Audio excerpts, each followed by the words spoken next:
Hi Dragons! Today I'm going to show you how to make a watercolor wildflower painting for Mother's Day.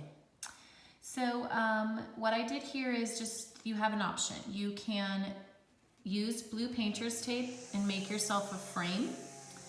You can tell that I've already started taking my frame off when I was finished. So this blue should go all the way around if you decide to use it, but please only use painter's tape. Regular tape or even masking tape will not come off well. So it has to be painter's tape. If you don't have it, that's okay. The example I'm going to show you today won't have the frame on it. And the frame is the very last thing. It will not come off until the end. So another thing you'll want to do is either decide to watch the video all the way through and then do your art, or you can pause as I go and follow along. Alrighty, so the materials you'll need are the sketch pad paper from Miss Nancy. You can use half of it like I'm doing, or the whole page. The reason I'm doing half is so it fits into the camera frame better, but I think whole page would be just as beautiful. So you need that, and you need your paintbrush from the paint set I gave you.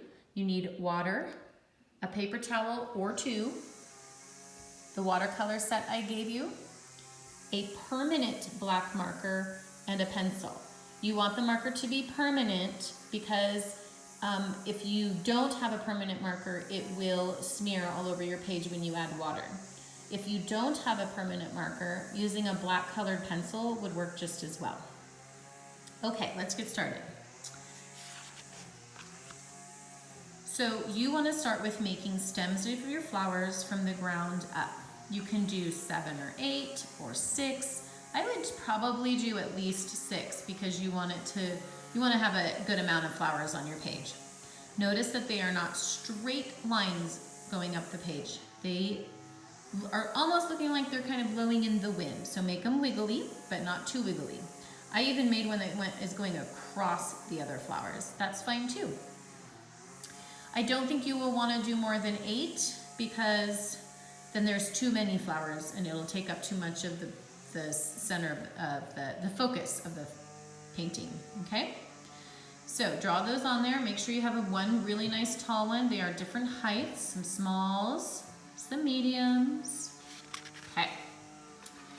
Next, you're gonna draw a part of the flower.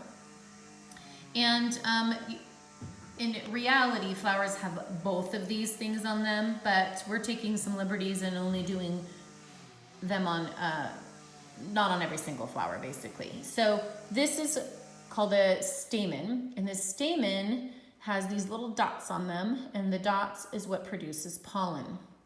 And then this part is called the sepal, and the sepal is protection for the flower bud, and when it's in bud, but it supports the petals in bloom. And so, like I said, usually these are together on the same flower. So I've done my tall one with a stamen. I've done a few with sepals, some more stamen. So the way I did the sepal is almost, like a tulip. So just, it's very small, but not miniature on there. And I'll do a couple. They're gonna be colored in black when we're done. And then I'll do another stamen. And the stamen is wiggly lines with a dot on the end, all different lengths. Probably like 6 or 5 or so. Let's see, I think I'll make this one a sepal as well. Okay, so make sure each of your stems have either a stamen or a sepal. And then we're gonna do some leaves. The important thing about leaves is you want different sizes. You want them not to take over the entire plant because then our picture will be focusing on leaves and less on flower petals, okay? So we're gonna do different types as well. Maybe you decide to do small ones that are a little spaced apart up the stem, okay? And the way I'm doing those is I'm starting wide, going around up to a tip. Then I start up the tips, keep it thin across the width here, and then down wider, okay? That's how I did those little leaves. Then maybe this one will just have 2 large ones with a line in the center.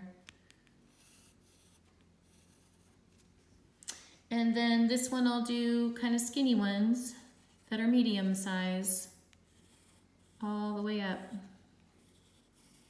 But notice like each flower so far, or each stem, I've only done at the most 4, depending on how long my stem is. For this one, I think I'll just do a couple little ones. And I'm not going too close to the top of the flower because I don't want the leaves to take away from my flower painting part. This one I think I'll do little ones clustered 2 at a time together all the way up. So see how I'm doing a variety of leaves. Make sure you have a variety. Make sure it's not overwhelmed with leaves, okay? This one maybe I'll just go back to the little single ones. And over here, let's see, I'll do 2 big ones. Bigger, sorry. This is new for Mrs. G, to try to draw and video myself at the same time. So I have to be patient with me on that. Maybe I'll do 2 clusters of bigger leaves. Okay, so make sure you get all your leaves in for every stem. The next step, and you'll notice that I'm switching paintings because I didn't want you to watch me do all of that. It'll take a while. Okay, so, after you draw them, that's when you need to trace them. So trace them in the black pen. Make sure you trace over everything you drew. Everything that was just pencil now needs to be pen or colored pencil in black. And the most important thing about this when you're done is you're going to need to let it dry. So there's steps in this that you might have to stop and patiently let it dry. And this is one of those steps. So I'm gonna stop here, but you're going to trace all of your leaves and stamen and sepals and stems. So that's what I did here. And then as you can see, after you've traced, and I've let mine dry, the next step is to do the blue background. I didn't finish because I wanted to show you, but the key here, every time we've done water painting, is to make sure that you don't have only paint on your brush. You want it to be watery, but you don't want it so watery that it's dripping all down everywhere, okay? This is also where you might want that extra paper towel because it could come in handy if you get some too much of a pool of water. So I want you to also notice that Mrs. G has darker patches, lighter patches, and it looks almost white, but it's actually not. It is a very pale blue. So your whole page should be blue. You're gonna go right over everything you drew.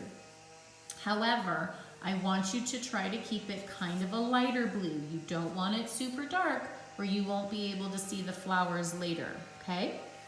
So get your paintbrush nice and wet, dip it right in the blue, nice and wet, and see how mine is kind of pasty, it's thick. I don't really want it that thick. I'm gonna dip right back in water, right back in the blue paint. And remember, when we're doing the big surfaces like sky, we're going fairly quickly and we're keeping it very wet. So I'm gonna add my dark.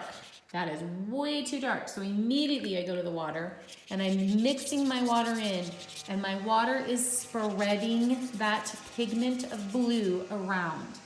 If I even hesitate, the blue will dry quickly in that dark tone, and we do not want it dark blue. So now I have not, this entire time I've been talking to you, I have not dipped back into the blue paint. I am using only water and I'm spreading the pigment of the paint around. Okay, even this, it looks white, it's very, very light blue. And I'm gonna keep using only water. I'm gonna go back over my dark sections. See how it pushes the paint around? I can make that paint go where I want it. And I'm not even going back into the blue paint. If your brush starts to spread out, It's too dry. Dip it in water. Now I'm gonna need more paint. I'm gonna do a dark section and I'm gonna go fast and spread it around. If I don't go fast, it will dry dark quickly. And look at that, I only had to dip twice. Now I have a full blue page. This is actually blue up here. The camera makes it look more white, but it is blue. Okay. Now, when you're done with your whole blue, you're going to have to let it dry before you start your flowers and your leaves. I did this section before so that it would be dry right away so that I could show you. Next, I'm gonna go into the green. And I only wanna dip, I wanna get it nice and wet first. And this paper towel is here if you need to dry it off a little, or sometimes you can make it into a tip by twirling it so you have a nice tip. Now I'm going to only dip my tip of my paintbrush into green, and I'm going to put it onto my leaves, okay? You can have a very strong green, but now I am not dipping it into the paint again. I am using only water. So I don't know if you can tell, but this is pretty much like a little pool here, and I'm using that as now my paint palette. I'm not going back into the actual palette, and they're gonna get lighter and lighter as I go. And we want that. We want different shades of green. Now I'm gonna dip back into my actual paint, and I'm gonna go back to here. And this time I'm going to dip into water only, because I still have a lot of paint on my brush. And if you go out of the lines, or if it starts to spread because you've added a lot of water, that's okay. That is the beauty of watercolor, and it's just so pretty. So look how Mrs. G is going fast and it's kind of messy. This is why I love watercolor, because you can be a little messy and it's gorgeous. Okay, and now again, I just went back into water. I did not go into the paint yet. I have some really light green ones down here. I'm gonna actually borrow some of the paint from this guy and come over here, because I made him pretty watery and I can use it. So you have to understand that you do not need your entire brush for green covered in paint. I'm only doing the tip. So there, it's a very strong green, very bright. If you remember from class, if you want a darker color, you have more paint on your brush. If you want a lighter color, you have more water on your brush. So there I've done all my leaves, different shades of green, and I'm gonna dip back in, and now I'm gonna do grass at the bottom. I don't wanna see straight lines. I'm doing these little motions with just the tip, almost like holding a pencil. Well, I am holding my brush like a pencil. Remember to stay down here. I forgot what that part of that brush is called. Do you see how I'm getting it to be kind of dry looking? We do not want that in watercolor. I dipped it back into the water, getting more green. I'm using as much of the green on my brush as I can before I get more. And I'm dipping it in water and going over it to make it different shades. So there's the grass on the bottom. Okay, now let's talk flowers. Make sure your brush is super clean. You don't want the green to mix in right now with others.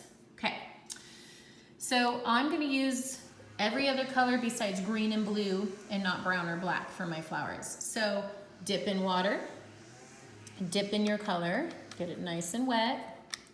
I'm only gonna use the tip again, and I'm gonna make this a strong, so I'm not soaking it. I'm gonna make it a nice strong red, and I'm going only in the center, using only the tip of my brush, and I'm going fairly quickly. Now I'm going into my water, and watch what I do. I'm gonna go on the edge of that red, and I'm gonna move it out all the way around. Okay, and that's creating the petals. If you want a little bit stronger red because you used it all, the idea is you want it watery because the colors spread and they make it different shades. So there's my red. Now I'm gonna do some purple. Again, right in the center. Just gonna cover that. I'm gonna make it really strong, so I'm not getting water yet. Now I'm gonna dip my brush in water. I'm gonna move it out. And I'm doing in small little strokes. Okay, and when I'm done there, you can also use that paper towel. If you want it lighter, you can dab. And what it does is it brings the paint off a little and makes it a lighter. Or if you just have too much water, you don't want to create a hole in your painting, so make sure you don't have big pools. Okay, I'm gonna go with yellow. Do the same thing. Yellow is harder to get a strong color in watercolor against that blue background, so don't worry if you have to go over it a couple times. Bringing it out. You know what I might even do? Mix just a tiny bit of orange in there, or red, but notice I'm not doing a ton. I don't want to take away and mix my colors too much or it becomes brown. I think this is actually orange, so I'm gonna do orange over here, and I think you're getting the idea. So I'm gonna go with all of my, finish my painting, oops, sorry. So again, I'm bringing the water out. See what it's creating? So I've used all my different colors. Now I'm gonna go in and decide, like, purple's way over here, so I'm gonna put a purple way down here. And this is the key. Dark in the center, mainly paint. Dip your brush in. It's pretty wet, and I'm bringing the paint out from the center. Then I might dip again, and my brush is very wet. See how the water is moving it? That's what I want. Makes it so pretty. So, I hope you enjoy this. I hope you have fun, and I hope your mothers love them. Thanks for watching.